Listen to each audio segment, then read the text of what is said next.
O Grande Conflito. Capítulo 7. A influência de um bom lar. Preeminente entre os que foram chamados para dirigir a Igreja das trevas do papado à luz de uma fé mais pura, acha-se Martinho Lutero. Zeloso, ardente e dedicado, não conhecendo outro temor senão o de Deus, e não reconhecendo outro fundamento para a fé religiosa além das Escrituras Sagradas, Lutero foi o homem para o seu tempo.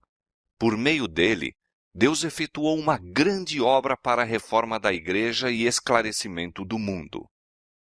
Como os primeiros arautos do Evangelho, Lutero proveio das classes pobres. Seus primeiros anos se passaram no humilde lar de um camponês alemão.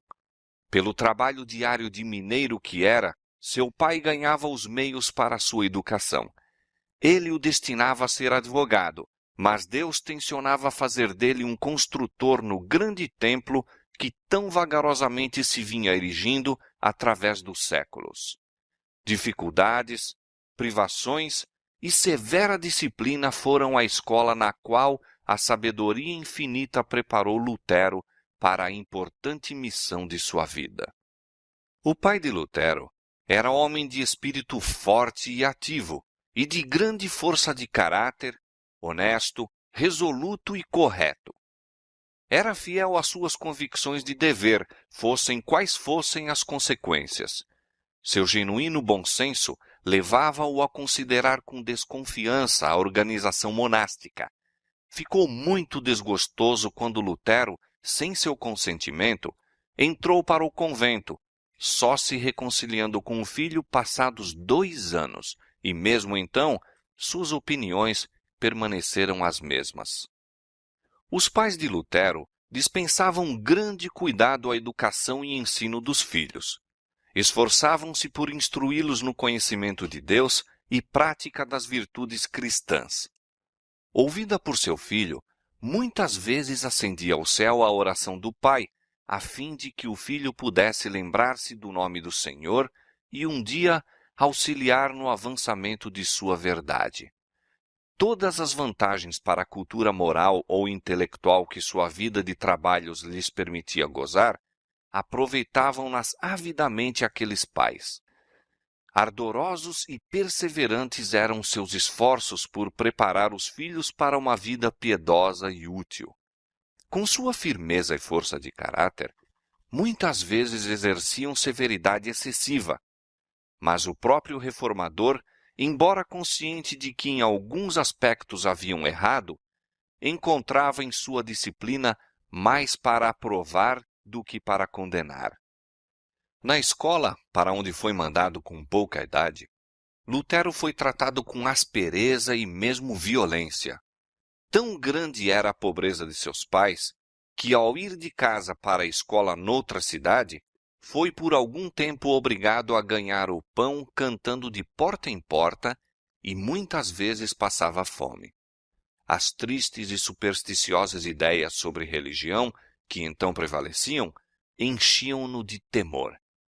À noite, deitava-se com o coração triste, olhando a tremer para o tenebroso futuro e com um contínuo terror ao pensar em Deus como juiz severo e implacável, tirano e cruel, em vez de bondoso Pai Celestial. Não obstante, sob tantos e tão grandes desalentos, Lutero avançou resolutamente para a elevada norma de excelência moral e intelectual que lhe atraía a alma. Tinha sede de saber, e seu feitio de espírito ardoroso e prático levou-o a desejar o que é sólido e útil, em vez do que é vistoso e superficial. Quando, à idade de 18 anos, entrou na Universidade de Erfurt, sua situação foi mais favorável e suas perspectivas mais brilhantes do que nos primeiros anos. Os pais, havendo pela economia e trabalho conseguido certo bem-estar, puderam prestar-lhe todo o auxílio necessário. E a influência de amigos judiciosos diminuiu até certo ponto os efeitos sombrios de seu ensino anterior. Aplicou-se ao estudo dos melhores autores, entesourando diligentemente seus mais ponderados conceitos e fazendo sua própria a sabedoria dos sábios. Mesmo sob a ríspida disciplina dos mestres anteriores, cedo apresentara a ele promessa de distinção, e sob influências favoráveis, seu espírito logo se desenvolveu. Memória retentiva, vívida imaginação, poderosa faculdade de raciocinar e aplicação incansável, colocaram-no logo em primeiro lugar entre seus companheiros. A disciplina intelectual amadureceu-lhe o entendimento, despertando uma atividade de espírito e agudeza de percepção que o estavam preparando para os embates da vida. O temor do Senhor habitava no coração de Lutero, habilitando-o a manter sua firmeza de propósito e levando-o à profunda humildade perante Deus. Ele tinha uma constante intuição de sua dependência do auxílio divino e não deixava de iniciar cada dia com oração, enquanto o íntimo estava continuamente a respirar uma súplica de guia e apoio. Orar bem, dizia ele muitas vezes, é a melhor metade do estudo. Enquanto um dia examinava os livros da biblioteca da universidade, Lutero descobriu uma Bíblia latina. Nunca antes vira tal livro.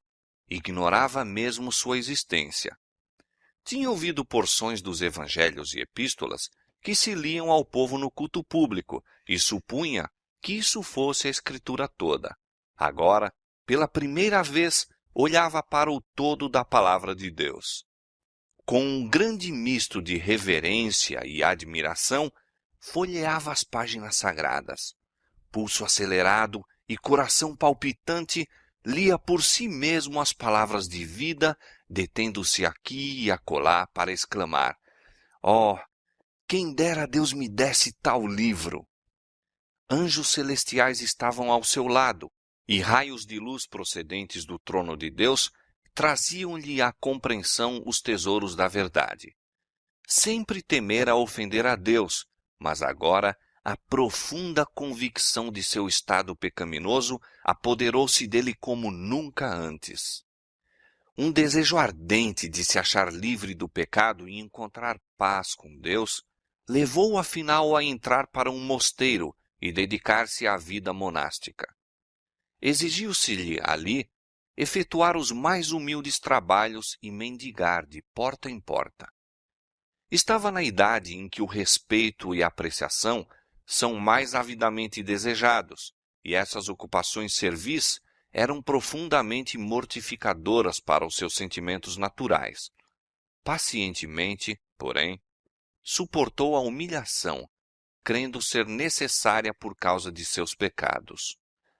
Todo momento que podia poupar de seus deveres diários, empregava-o no estudo, furtando-se ao sono e cedendo mesmo a contragosto o tempo empregado em suas escassas refeições.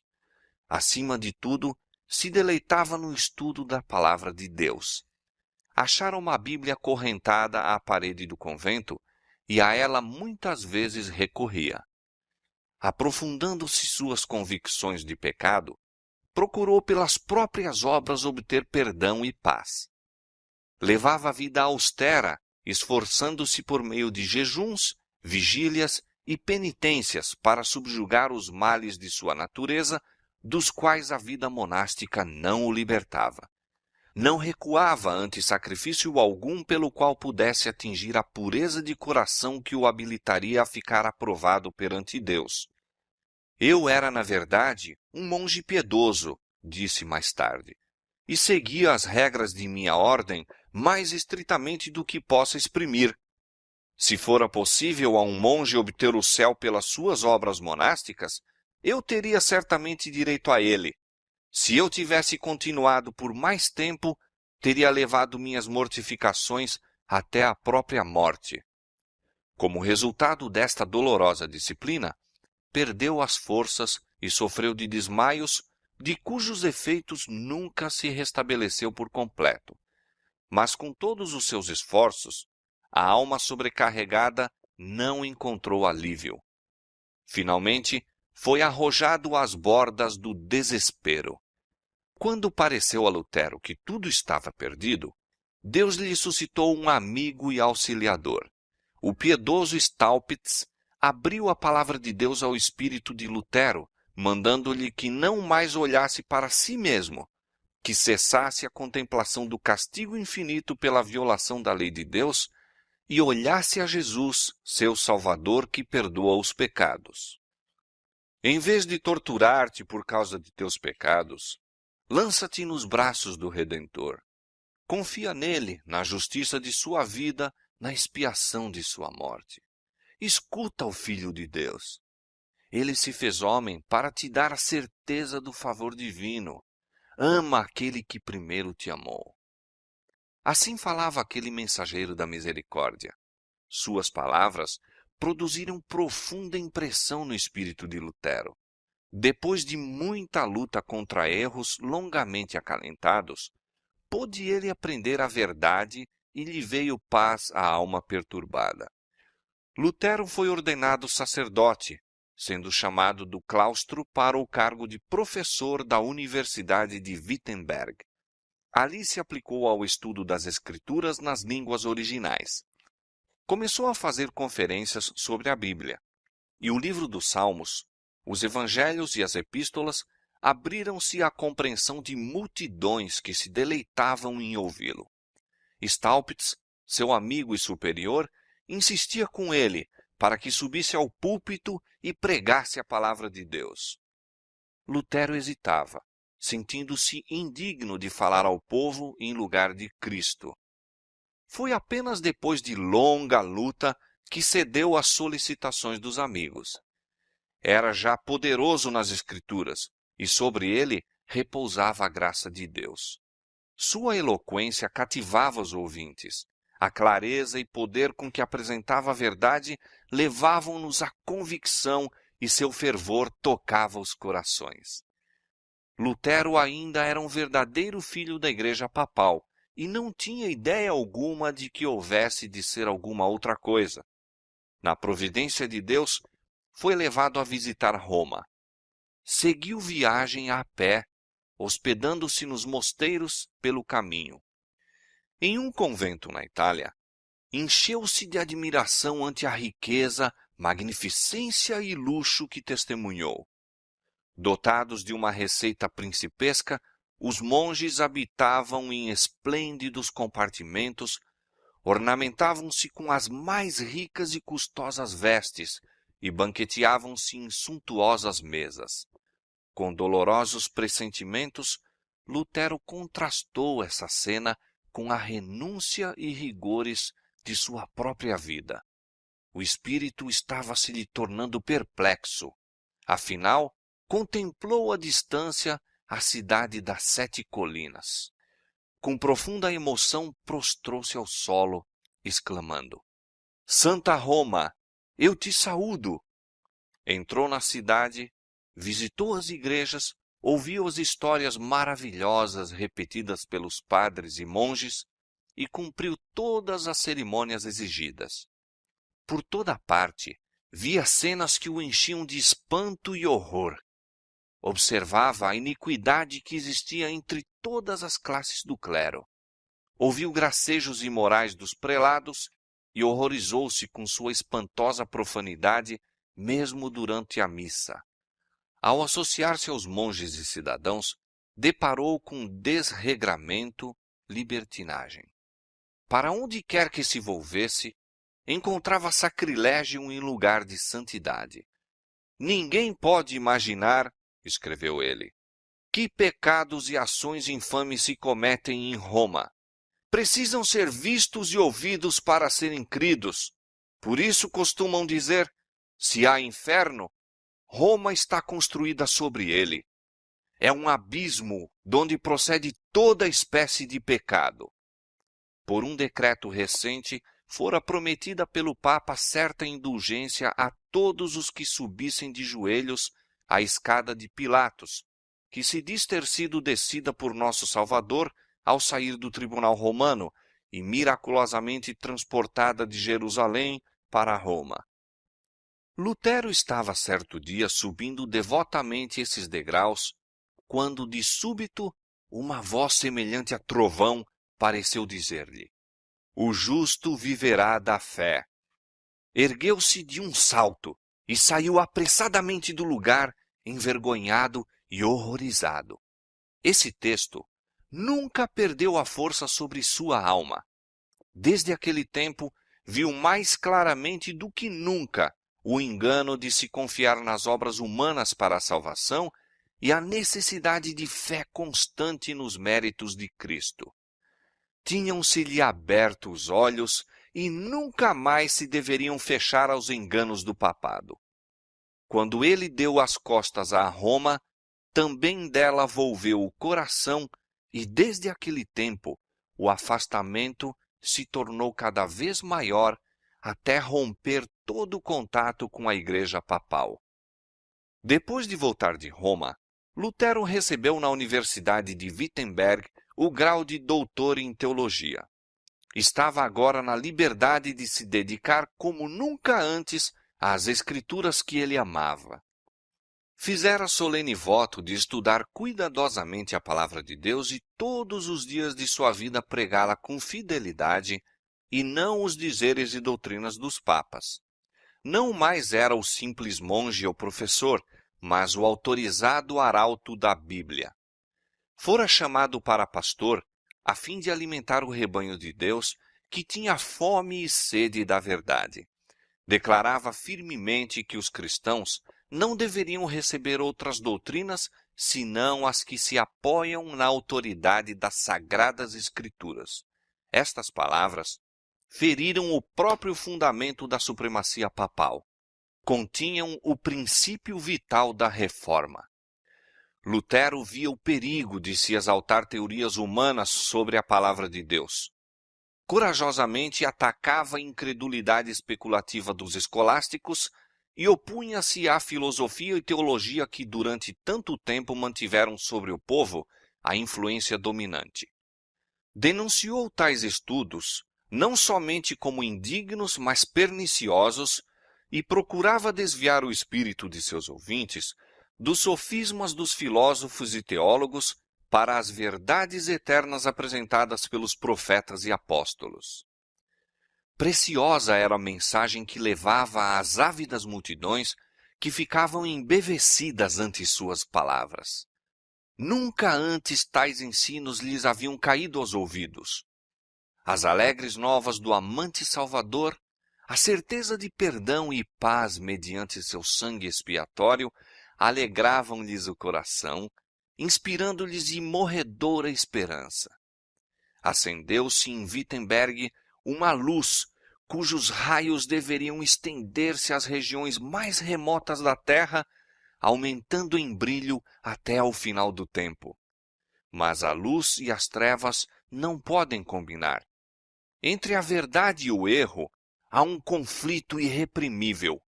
Apoiar e defender um é atacar e subverter o outro. Nosso Salvador mesmo declarou: "Não vim trazer paz, mas espada." Disse Lutero alguns anos depois do início da Reforma. Deus não me guia, Ele me impele avante, arrebata-me. Não sou senhor de mim mesmo. Desejo viver em repouso, mas sou arrojado ao meio de tumultos e revoluções. Ele estava então a ponto de ser compelido ao confronto. A Igreja de Roma mercadejava com a graça de Deus. As mesas dos cambistas foram postas ao lado de seus altares e o ar ressoava com o clamor dos compradores e vendedores. Com a alegação de levantar fundos para a ereção da Igreja de São Pedro, em Roma, publicamente se ofereciam à venda indulgências por autorização do Papa. Pelo preço do crime, deveria construir-se um templo para o culto de Deus, a pedra fundamental assentada com o salário da iniquidade. Mas os próprios meios adotados para o engrandecimento de Roma provocaram o mais mortal dos golpes ao seu poderio e grandeza. Foi isto que suscitou o mais resoluto e eficaz dos inimigos do papado determinando a batalha que abalou o trono papal e fez tremer na cabeça do pontífice a tríplice coroa. Tetzel, o oficial designado para dirigir a venda das indulgências na Alemanha, era culpado das mais vis ofensas à sociedade e à lei de Deus. Havendo, porém, escapado dos castigos devidos aos seus crimes, foi empregado para promover os projetos mercenários e nada escrupulosos do Papa. Com grande cinismo, repetia as mais deslumbrantes falsidades e relatava histórias maravilhosas para enganar um povo ignorante, crédulo e supersticioso. Tivesse este a palavra de Deus, e não teria sido enganado dessa maneira. Foi para conservá-lo sob o domínio do papado, a fim de aumentar o poderio e riqueza de seus ambiciosos dirigentes, que a Bíblia fora dele retirada. Ao entrar Tetzel numa cidade, um mensageiro ia adiante dele anunciando: "A graça de Deus e do Santo Padre está às vossas portas!" E o povo recebia o pretensioso blasfemo como se fosse o próprio Deus a eles descido do céu. O infame tráfico era estabelecido na igreja, e Tetzel, subindo ao púlpito, exaltava as indulgências como o mais precioso dom de Deus. Declarava que, em virtude de seus certificados de perdão, todos os pecados que o comprador mais tarde quisesse cometer ser-lhe-iam perdoados, e que mesmo o arrependimento não é necessário.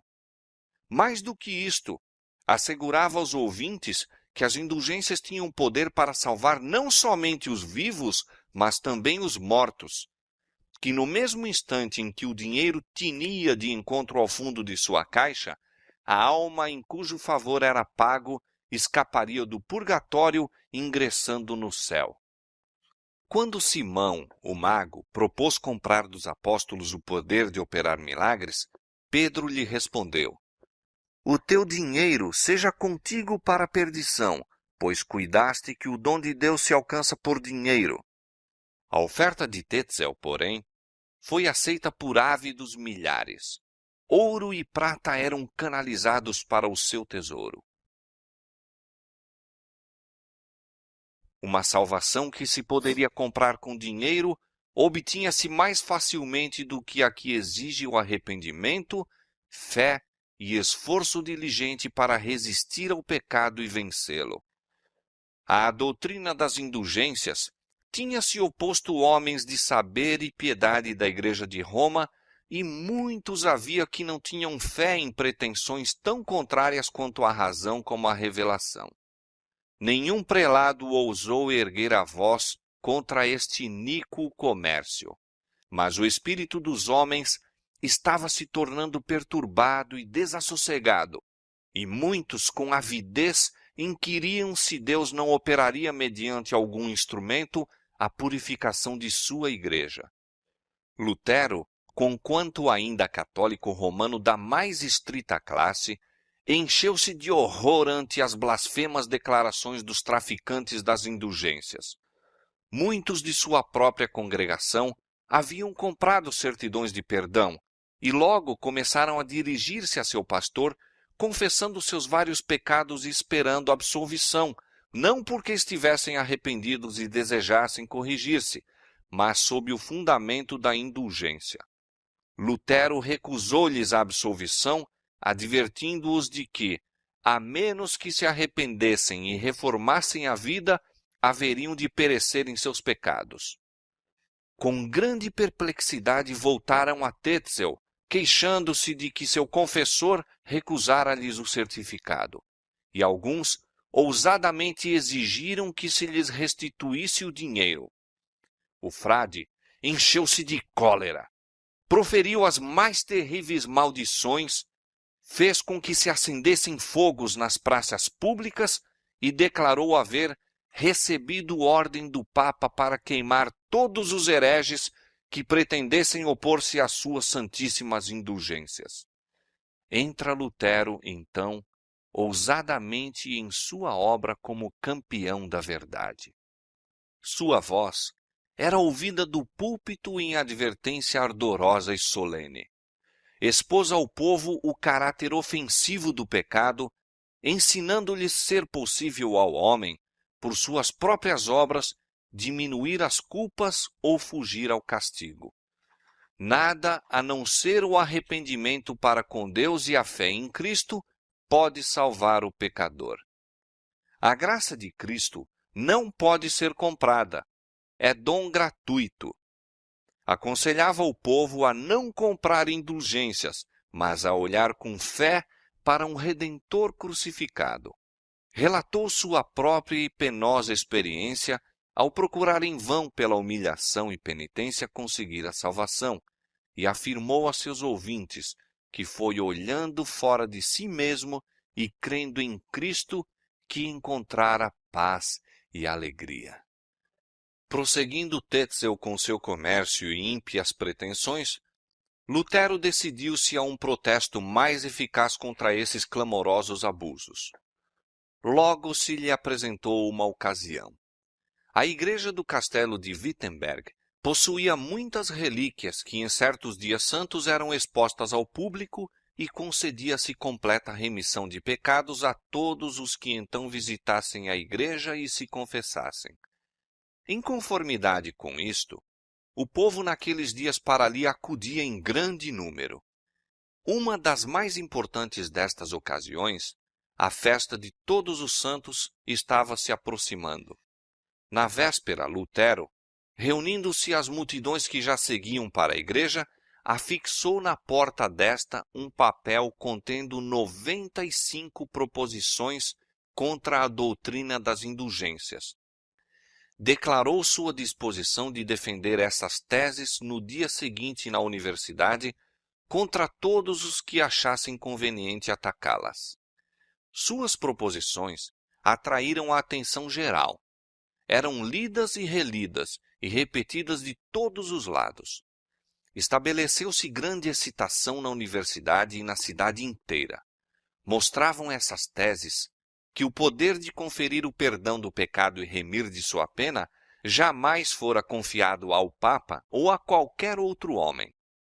Todo esse plano era uma farsa, um artifício para extorquir dinheiro, valendo-se das superstições do povo, expediente de Satanás para destruir a alma de todos os que confiassem em suas pretensões mentirosas. Mostrou-se também claramente que o Evangelho de Cristo é o mais valioso tesouro da Igreja e que a graça de Deus nele revelada é livremente concedida a todos os que a buscam com arrependimento e fé. As teses de Lutero desafiavam discussão, mas ninguém ousou aceitar o repto. As questões por ele propostas em poucos dias se espalharam por toda a Alemanha e em breves semanas repercutiram pela cristandade toda. Muitos dedicados romanistas que tinham visto e lamentado a terrível iniquidade que prevalecia na igreja, mas não sabiam como deter seus progressos, leram as proposições com grande alegria, reconhecendo nelas a voz de Deus. Pressentiam que o Senhor graciosamente estendera a mão para deter a maré de corrupção que crescia rapidamente e que promanava da sé de Roma. Príncipes e magistrados secretamente se regozijavam de que estava para ser posto um paradeiro ao arrogante poder que negava o direito de apelar contra suas decisões.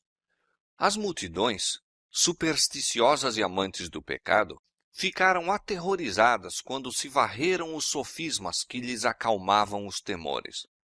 Ardilosos eclesiásticos, interrompidos em sua obra de sancionar o crime, e vendo perigar seus lucros, encolerizaram-se e se arregimentaram para sustentar suas pretensões. O reformador teve atrozes acusadores a defrontar. Alguns o acusavam de agir precipitadamente e por impulso, outros de ser presunçoso, declarando mais que ele não era dirigido por Deus, mas que atuava por orgulho e ardor. Quem é que não sabe, respondia ele, que raramente um homem apresenta uma ideia nova sem que tenha alguma aparência de orgulho e seja acusado de excitar rixas? Por que foram mortos Cristo e todos os mártires? porque pareciam ser orgulhosos, desprezadores da sabedoria de seu tempo e porque apresentavam ideias novas sem ter primeiro humildemente tomado conselho com os oráculos das antigas opiniões. Declarou mais: o que quer que eu faça, não será feito pela prudência do homem, mas pelo conselho de Deus. Se a obra for de Deus, quem a poderá deter? Se não, quem a poderá promover? Nem minha vontade, nem a deles, nem a nossa, mas a tua vontade, ó Santo Pai, que estás nos céus. Posto que Lutero tivesse sido movido pelo Espírito de Deus para iniciar sua obra, não a deveria ele levar avante sem severos conflitos. As acusações dos inimigos, a difamação de seus propósitos e os injustos e maldosos reparos acerca de seu caráter e intuitos sobrevieram-lhe como um dilúvio avassalador e não ficaram sem efeito. Ele confiara em que os dirigentes do povo, tanto na igreja como nas escolas, se lhe uniriam alegremente nos esforços em favor da reforma. Palavras de animação por parte dos que se achavam em elevadas posições haviam-lhe inspirado alegria e esperança. Já, em antecipação, vira ele um dia mais radiante despontar para a igreja. Mas a animação tinha se transformado em censuras e condenações. Muitos dignitários, tanto da igreja como do Estado, estavam convictos da verdade de suas teses, mas logo viram que a aceitação dessas verdades implicaria grandes mudanças. Esclarecer e reformar o povo corresponderia virtualmente a minar a autoridade de Roma, sustar milhares de torrentes que ora fluíam para o seu tesouro e, assim, grandemente cercear a extravagância e luxo dos chefes papais. Demais, ensinar o povo a pensar e agir como seres responsáveis, buscando apenas de Cristo a salvação, subverteria o trono do pontífice, destruindo finalmente sua própria autoridade. Por esta razão, recusaram o conhecimento a eles oferecido por Deus e se dispuseram contra Cristo e a verdade pela sua oposição ao homem que ele enviara para os esclarecer.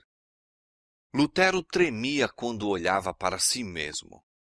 Um só homem opor-se às mais poderosas forças da terra. Algumas vezes, duvidava se havia sido, na verdade, levado por Deus a colocar-se contra a autoridade da igreja.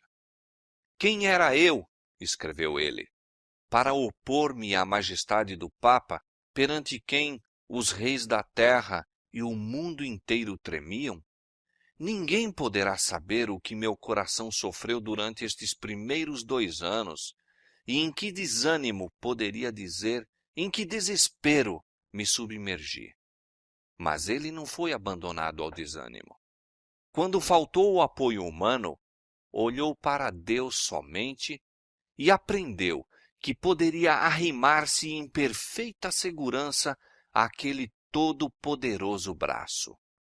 A um amigo da Reforma, Lutero escreveu: não podemos atingir a compreensão das Escrituras, quer pelo estudo, quer pelo intelecto. Teu primeiro dever é começar pela oração. Roga ao Senhor que te conceda, por sua grande misericórdia, o verdadeiro entendimento de sua palavra. Não há nenhum intérprete da palavra de Deus, senão o autor dessa palavra, como ele mesmo diz, e serão todos ensinados por Deus. Nada esperes de teus próprios trabalhos, de tua própria compreensão. Confia somente em Deus e na influência de seu Espírito. Crê isto pela palavra de um homem que tem tido experiência. Eis aqui uma lição de importância vital para os que sentem que Deus os chamou a fim de apresentar a outrem as verdades solenes para este tempo. Estas verdades suscitarão a inimizade de Satanás e dos homens que amam as fábulas que ele imaginou. No conflito com os poderes do mal, há necessidade de algo mais do que força de intelecto e sabedoria humana. Quando inimigos apelavam para os costumes e tradições, ou para as afirmações de autoridade do Papa, Lutero os enfrentava com a Bíblia, e com a Bíblia unicamente. Ali estavam argumentos que não podiam refutar. Portanto, os escravos do formalismo e superstição clamavam por seu sangue, como fizeram os judeus pelo sangue de Cristo. Ele é um herege, bradavam os zelosos romanos. É alta traição à igreja permitir que tal horrível herege viva por 1 hora a mais. Armem-se imediatamente para ele a forca. Lutero, porém, não caiu vítima da fúria deles. Deus tinha uma obra para ele fazer, e a fim de o proteger foram enviados anjos do céu. Entretanto, muitos que de Lutero tinham recebido a preciosa luz tornaram-se objeto da ira de Satanás e, por amor à verdade, sofreram corajosamente tortura e morte. Os ensinos de Lutero atraíram a atenção dos espíritos pensantes de toda a Alemanha. De seus sermões e escritos procediam raios de luz que despertavam e iluminavam a milhares. Uma fé viva estava tomando o lugar do morto formalismo em que a igreja se mantivera durante tanto tempo.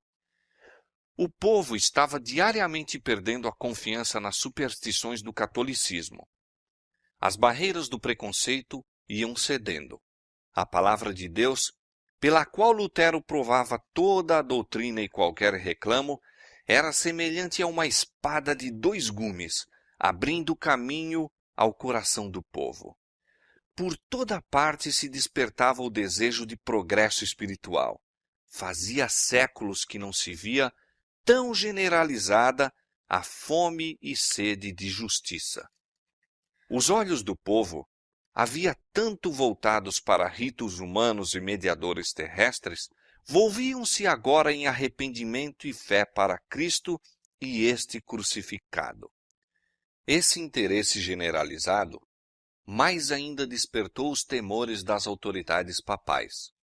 Lutero recebeu intimação para comparecer a Roma a fim de responder pela acusação de heresia. A ordem encheu de terror a seus amigos. Sabiam perfeitamente bem o perigo que o ameaçava naquela corrupta cidade, já embriagada com o sangue dos mártires de Jesus.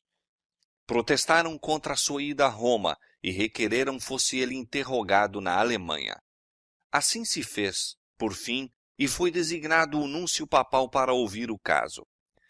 Nas instruções comunicadas pelo pontífice a esse legado, referiu-se que Lutero fora já declarado herege. O núncio foi, portanto, encarregado de o processar e constranger sem demora.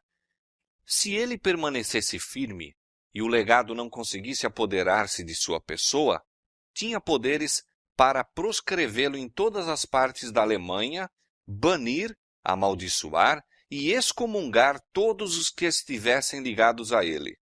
E, além disso, determinou a seu legado, a fim de desarraigar inteiramente a pestífera heresia, que, exceto o imperador, excomungasse de qualquer dignidade na Igreja ou Estado a todos os que negligenciassem prender Lutero e seus adeptos, entregando-os à vingança de Roma. Aqui se patenteia o verdadeiro espírito do papado. Nenhum indício de princípios cristãos, ou mesmo de justiça comum, se pode notar no documento todo. Lutero estava a grande distância de Roma. Não tivera oportunidade de explicar ou defender sua atitude. No entanto, antes que seu caso fosse investigado, era sumariamente declarado herege e no mesmo dia exortado, acusado, julgado e condenado. E tudo isto por aquele que se intitulava Santo Pai, a única autoridade suprema, infalível, na Igreja ou no Estado. Nessa ocasião, em que Lutero tanto necessitava da simpatia e conselho de um verdadeiro amigo, a providência de Deus enviou Melanchthon a Wittenberg.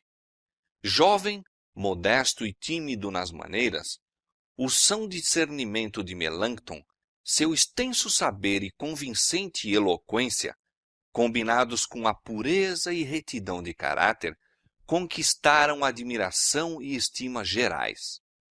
O brilho de seus talentos não era mais assinalado do que a gentileza de suas maneiras.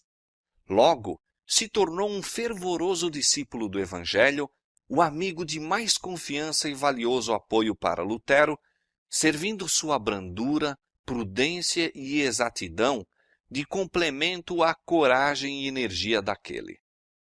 Sua cooperação na obra acrescentou força à reforma e foi uma fonte de grande animação para Lutero.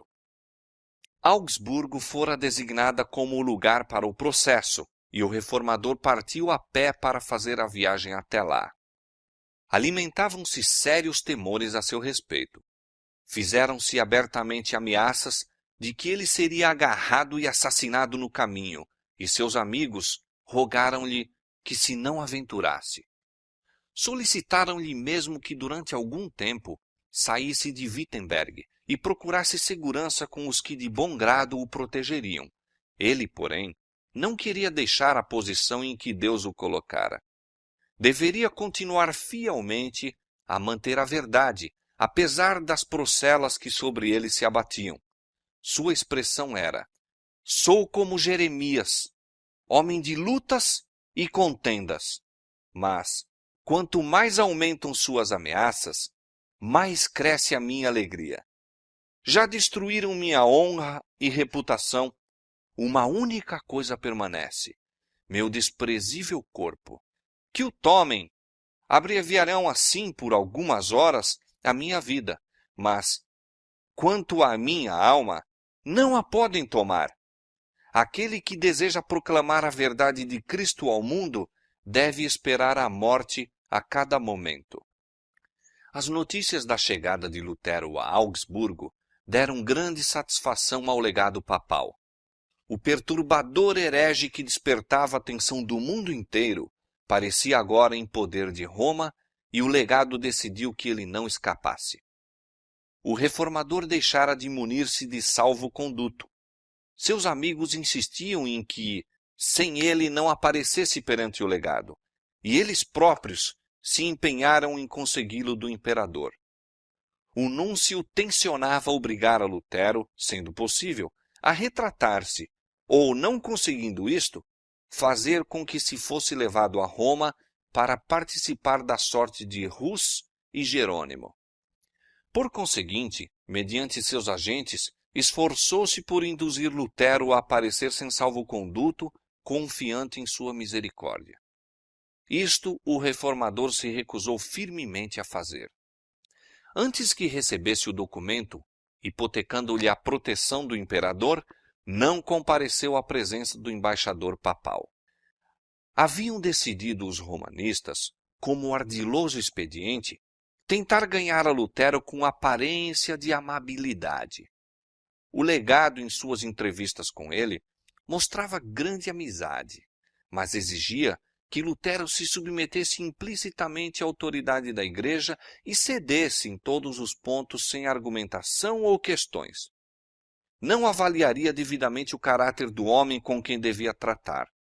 Lutero, em resposta, exprimiu sua consideração pela Igreja, seu desejo de verdade, sua prontidão em responder a todas as objeções ao que ele havia ensinado e em submeter suas doutrinas à decisão de algumas das principais universidades, mas, ao mesmo tempo, protestava contra a maneira de agir do cardeal, exigindo-lhe retratar-se sem ter provado estar ele em erro. A única resposta foi: retrate-se, retrate-se! O reformador mostrou que sua atitude era apoiada pelas Escrituras e declarou com firmeza que não poderia renunciar à verdade. O legado, incapaz de responder ao argumento de Lutero, cumulou com uma tempestade de acusações, zombarias, escárnios e lisonjas, entremediados de citações da tradição e dos dizeres dos pais da Igreja, sem proporcionar ao reformador oportunidade de falar. Vendo que a conferência, assim continuando, seria completamente vã, Lutero obteve, por fim, relutante permissão para apresentar sua resposta por escrito. Assim fazendo, disse ele escrevendo a um amigo: os oprimidos encontram duplo proveito. Primeiro, aquilo que escrevi pode ser submetido ao juízo de outrem. Segundo, tem-se melhor oportunidade de trabalhar com os temores, se é que não com a consciência, de um déspota arrogante e parlador, que do contrário dominaria pela sua linguagem imperiosa. Na próxima entrevista, Lutero apresentou uma exposição clara, concisa e poderosa de suas opiniões, amplamente apoiadas por muitas citações das Escrituras. Este documento, depois de o ter lido em alta voz, entregou ao cardeal, que, entretanto, o lançou desdenhosamente ao lado, declarando ser ele um acervo de palavras ociosas e citações que nada provavam. Lutero, assim estimulado, defronta então o altivo prelado em seu próprio terreno, as tradições e ensinos da Igreja, e literalmente derrota suas afirmações. Quando o prelado viu que o raciocínio de Lutero era irrespondível, perdeu todo o domínio de si mesmo e, colérico, exclamou: retrate-se, ou mandá-lo-ei a Roma para ali comparecer perante os juízes comissionados para tomarem conhecimento de sua causa. Excomungá-lo-ei e a todos os seus partidários, e a todos os que em qualquer ocasião o favorecerem, e os lançarei fora da igreja. E finalmente declarou, em tom altivo e irado: retrate-se, ou não volte mais. O reformador de pronto se retirou com os amigos, declarando assim plenamente que nenhuma retratação se deveria esperar dele. Isto não era o que o cardeal se propusera. Ele se havia lisonjeado de poder pela violência forçar Lutero a submeter-se. Agora, deixado só com os que o apoiavam, olhava para um e para outro, em completo desgosto pelo inesperado fracasso de seus planos. Os esforços de Lutero nesta ocasião não ficaram sem bons resultados. A grande assembleia presente tivera a oportunidade de comparar os dois homens e julgar por si do espírito manifestado por eles, bem como da força e verdade de suas posições. Quão assinalado era o contraste! O reformador, simples, humilde, firme, permanecia na força de Deus, tendo ao seu lado a verdade.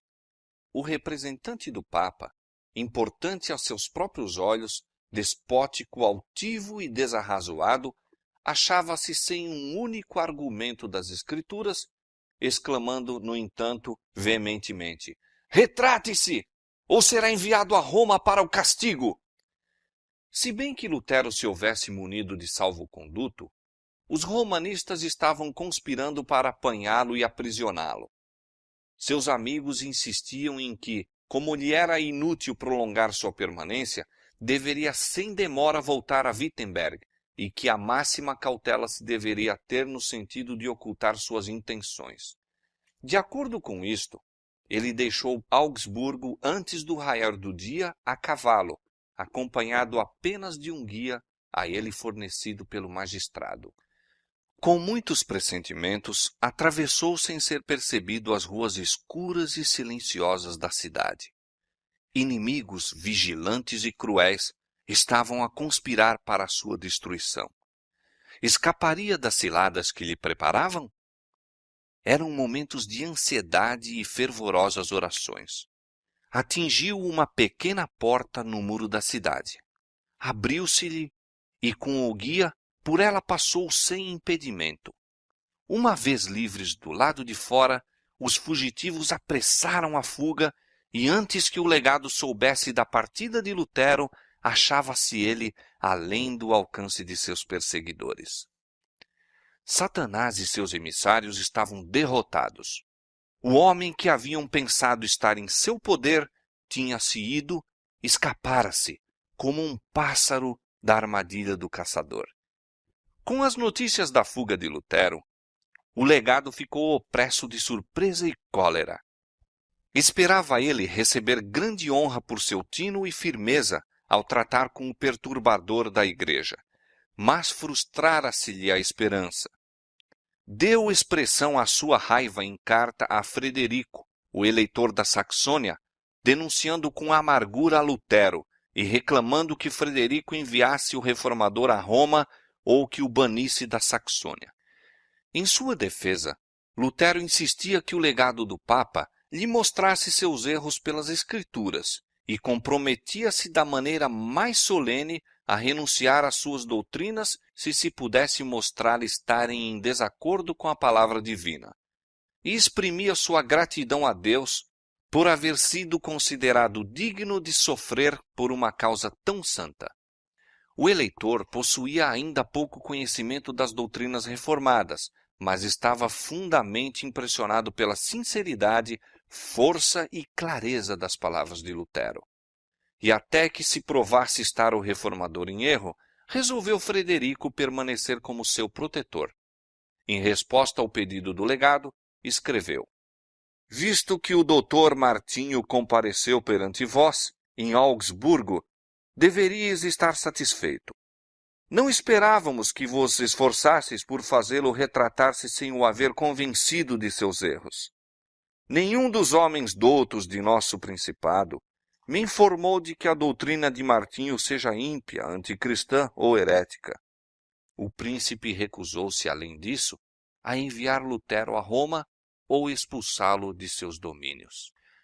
O eleitor notara uma ruína geral das restrições morais na sociedade. Era indispensável grande obra de reforma. As complicadas e dispendiosas medidas para restringir e punir o crime seriam desnecessárias se os homens tão somente reconhecessem e obedecessem à lei de Deus e aos ditames de uma consciência esclarecida. O eleitor via que Lutero trabalhava para conseguir este objetivo e secretamente se regozijava de que uma influência melhor se estivesse fazendo sentir na igreja.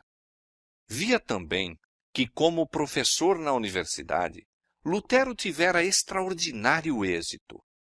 1 ano apenas se passara desde que o reformador afixara as teses na igreja do castelo e, no entanto, já havia grande baixa no número de peregrinos que visitavam a igreja na festa de Todos os Santos.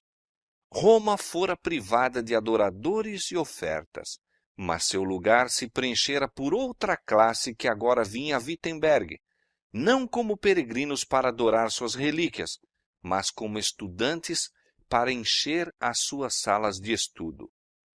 Os escritos de Lutero haviam suscitado por toda parte novo interesse nas escrituras sagradas, e não somente de todos os recantos da Alemanha, mas de outros países que congregavam estudantes na universidade.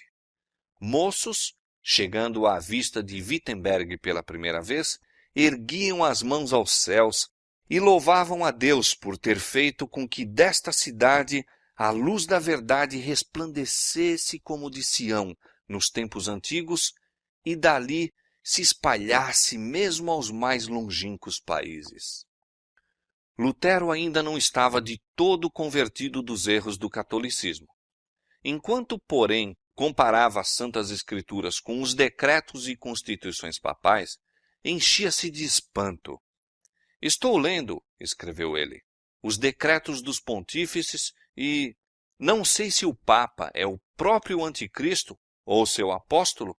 Em tão grande maneira Cristo é neles representado falsamente e crucificado.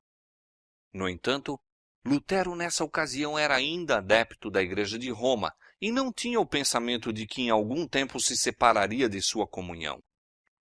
Os escritos e doutrinas do reformador estendiam-se a todas as nações da cristandade. A obra espalhou-se à Suíça e Holanda. Exemplares de seus escritos tiveram ingresso na França e Espanha. Na Inglaterra, seus ensinos eram recebidos como palavras de vida. À Bélgica e Itália também se estendeu a verdade. Milhares estavam a despertar do torpor mortal para a alegria e esperança de uma vida de fé. Roma exasperou-se cada vez mais com os ataques de Lutero e por alguns de seus fanáticos oponentes foi declarado, mesmo por doutores das universidades católicas, que aquele que matasse o monge rebelde estaria sem pecado.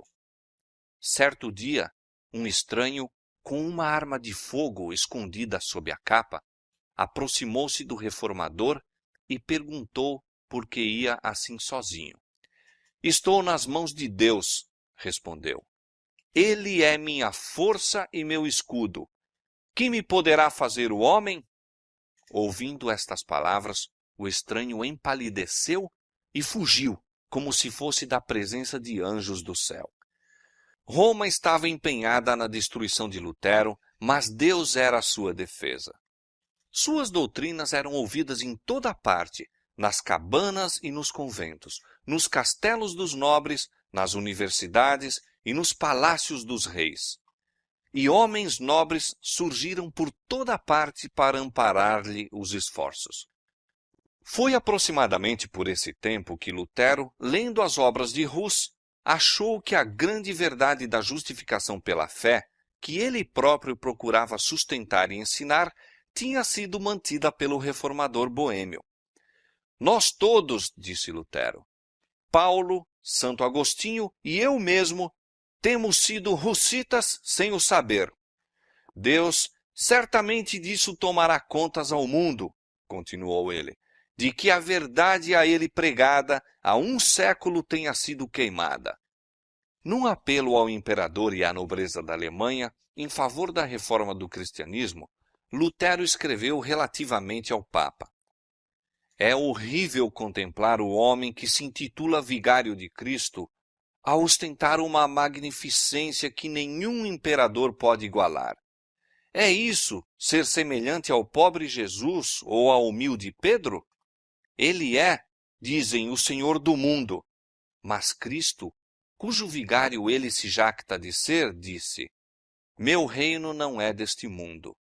Podem os domínios de um vigário estender-se além dos de seu superior? Assim escreveu ele acerca das universidades. Receio muito que as universidades se revelem grandes portas do inferno, a menos que diligentemente trabalhem para explicar as Santas Escrituras e gravá-las no coração dos jovens. Não aconselho ninguém a pôr seu filho onde as Escrituras não reinem supremas. Toda instituição em que os homens não se achem incessantemente ocupados com a palavra de Deus tem de tornar-se corrupta. Esse apelo circulou rapidamente por toda a Alemanha e exerceu poderosa influência sobre o povo. A nação toda foi abalada e multidões se animaram a regimentar-se em redor do estandarte da reforma. Os oponentes de Lutero, ardentes no desejo de vingança, insistiam em que o Papa tomasse medidas decisivas contra ele. Decretou-se que suas doutrinas fossem imediatamente condenadas. 60 dias foram concedidos ao reformador e a seus adeptos, findo os quais, se não as abandonassem, deveriam todos ser excomungados. Foi uma crise terrível para a reforma. Durante séculos, a sentença de excomunhão de Roma ferira de terror a poderosos monarcas. Enchera fortes impérios de desgraça e desolação. Aqueles sobre quem caía sua condenação eram universalmente considerados com espanto e horror. Cortavam-se-lhe as relações com seus semelhantes e eram tratados como proscritos que se deveriam perseguir até a exterminação. Lutero não tinha os olhos fechados, a tempestade prestes a irromper sobre ele, mas permaneceu firme, confiando em que Cristo lhe seria apoio e escudo. Com fé e coragem de mártir, escreveu: o que está para acontecer não sei, nem cuido em sabê-lo. Caia onde cair o golpe, não tenho receio, nem ao menos uma folha tomba ao solo, sem a vontade de nosso Pai. Quanto mais não cuidará ele de nós. Coisa fácil é morrer pela palavra, visto que a própria palavra, ou o verbo, que se fez carne, morreu. Se morrermos com ele viveremos. e passando por aquilo por que ele passou antes de nós, estaremos onde ele está e com ele habitaremos para sempre. Quando a bula papal chegou a Lutero, disse ele: desprezo-a e ataco-a como ímpia, falsa. É o próprio Cristo que nela é condenado. Regozijo-me por ter de suportar tais males pela melhor das causas. Sinto já maior liberdade em meu coração, pois finalmente sei que o Papa é o anticristo e que o seu trono é o do próprio Satanás. Todavia, a Ordem de Roma não foi sem efeito. A prisão, tortura e espada eram armas potentes para forçar a obediência. Os fracos e supersticiosos tremiam perante o decreto do Papa, e, conquanto houvesse simpatia geral por Lutero, muitos sentiam que a vida era por demais preciosa para que fosse arriscada na causa da reforma. Tudo parecia indicar que a obra do reformador estava a ponto de terminar. Mas Lutero ainda era destemido. Roma tinha arremessado seus anátemas contra ele, e o mundo olhava, nada duvidando de que parecesse ou fosse obrigado a render-se. Mas com poder terrível, ele rebateu contra ela a sentença de condenação e publicamente declarou sua decisão de abandoná-la para sempre. Na presença de uma multidão de estudantes, doutores e cidadãos de todas as classes, Lutero queimou a bula papal com as leis canônicas, decretos e certos escritos que sustentavam o poder papal. Meus inimigos, queimando meus livros, foram capazes, disse ele, de prejudicar a causa da verdade no espírito do povo comum e destruir-lhes a alma. Por esse motivo, consumo seus livros em retribuição. Uma luta séria acaba de começar. Até aqui, tenho estado apenas a brincar com o Papa. Iniciei esta obra no nome de Deus. Ela se concluirá sem mim e pelo seu poder. Às acusações dos inimigos que dele zombavam pela fraqueza de sua causa, Lutero respondia: quem sabe se Deus não me escolheu e chamou, e se eles não deverão temer que, ao desprezar-me, desprezem ao próprio Deus? Moisés esteve só na partida do Egito. Elias esteve só no reino de Acabe. Isaías só em Jerusalém. Ezequiel só em Babilônia. Deus nunca escolheu como profeta nem o sumo sacerdote, nem qualquer outra grande personagem, mas comumente escolhia homens humildes e desprezados. E uma vez mesmo, o pastor Amós. Em todas as épocas, os santos tiveram que reprovar os grandes reis, príncipes, sacerdotes e sábios com perigo de vida. Não me considero profeta, mas digo que eles devem temer precisamente porque estou só, e eles são muitos. Disto estou certo, que a palavra de Deus está comigo e não com eles. Entretanto, não foi sem terrível luta consigo mesmo que Lutero se decidiu a uma separação definitiva da Igreja. Foi aproximadamente por este tempo que escreveu: sinto cada dia mais e mais quão difícil é pôr de parte os escrúpulos que a gente absorveu na meninice. Oh, quanta dor me causou, posto que eu tivesse as Escrituras ao meu lado, o justificar a mim mesmo que eu ousaria assumir atitude contra o Papa e tê-lo na conta de anticristo. Quais não foram as tribulações de meu coração? Quantas vezes não fiz a mim mesmo, com amargura, a pergunta que era tão frequente nos lábios dos adeptos do Papa: só tu és sábio? Poderão todos os mais estar errados? Como será se, afinal de contas, és tu que te achas errado e estás a envolver em teu erro tantas almas que então serão eternamente condenadas? Era assim que eu lutava comigo mesmo e com Satanás, até que Cristo, por sua própria e infalível palavra me fortaleceu o coração contra estas dúvidas. O Papa ameaçara Lutero de excomunhão se ele não se retratasse, e a ameaça agora se cumprira. Apareceu nova bula declarando a separação final do reformador da Igreja de Roma, denunciando-o como amaldiçoado do céu e incluindo na mesma condenação todos os que recebessem suas doutrinas. Tinha-se entrado completamente na grande contenda.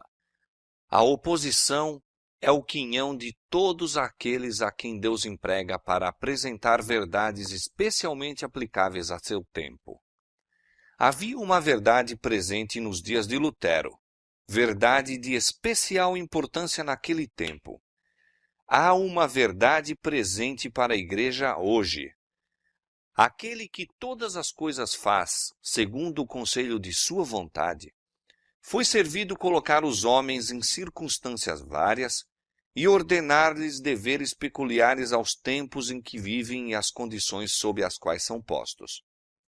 Se prezassem a luz a eles concedida, patentear-se-iam diante deles mais amplas perspectivas da verdade. Esta, porém, não é hoje desejada pela maioria, mais do que o foi pelos romanistas que se opunham a Lutero. Há, para aceitar teorias e tradições de homens em vez de a palavra de Deus, a mesma disposição das eras passadas. Os que apresentam a verdade para este tempo não devem esperar ser recebidos com mais fervor do que o foram os primeiros reformadores. O grande conflito entre a verdade e o erro, entre Cristo e Satanás, há de aumentar em intensidade até ao final da história deste mundo.